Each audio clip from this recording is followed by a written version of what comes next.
So guys, pag-uusapan natin itong local election. Dahil malapit ng election, sa totoo lang mas maganda yung laban sa local kaysa national. Depende yan kung sinong tatakbo mga senador sa national. So pag-usapan natin yung local election dahil itong si nagbabalik congressman ng Caloocan, itong si Egay Erice ay hindi ibig sabihin na lumipat, ay bumalik sa Liberal Party. Bakit kaya siya bumalik sa Liberal Party at kumala sa Aksyon Demokratiko, at bakit hindi na siya sumasama sa grupo nila Trillanes? Dahil si Trillanes ay kinumpirma na tatakbo daw siya bilang alkalde ng lungsod ng Caloocan. At balikan ko yung paano nangyari. So unahin natin bakit bumalik si Erice sa LP. Baka nga kinausapan ito ni Marojas na bumalik sa LP. So alam naman natin itong si Erice ay close sila ni Marojas, friend sila.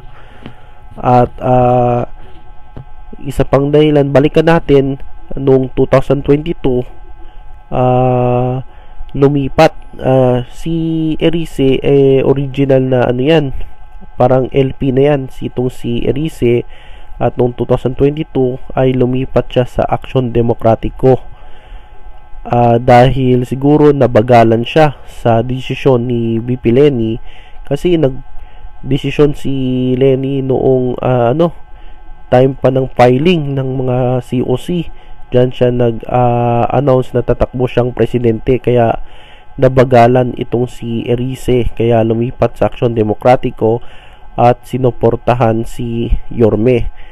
At tumakbo ito bilang alkalde ng Caloocan, pero natalo siya ng mga malapitan.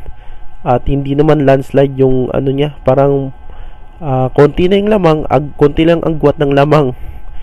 Pero mas malakas kasi si malapitan dyan sa kanyang baluarte sa 1st district ng Caloocan.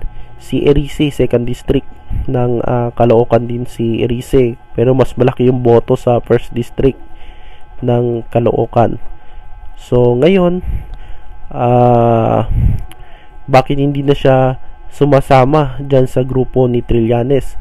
May balibalita na ewan ko, baka nagbalik loob dyan sa malapitan itong si Erice. At sa kanyang distrito, ang makakalaban ni malapitan ay isang incumbent na babae at ayon.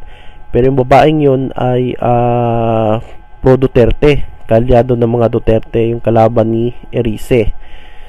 So abangan natin kung saan, dahil malapit na yung filing of COC sa first week ng October.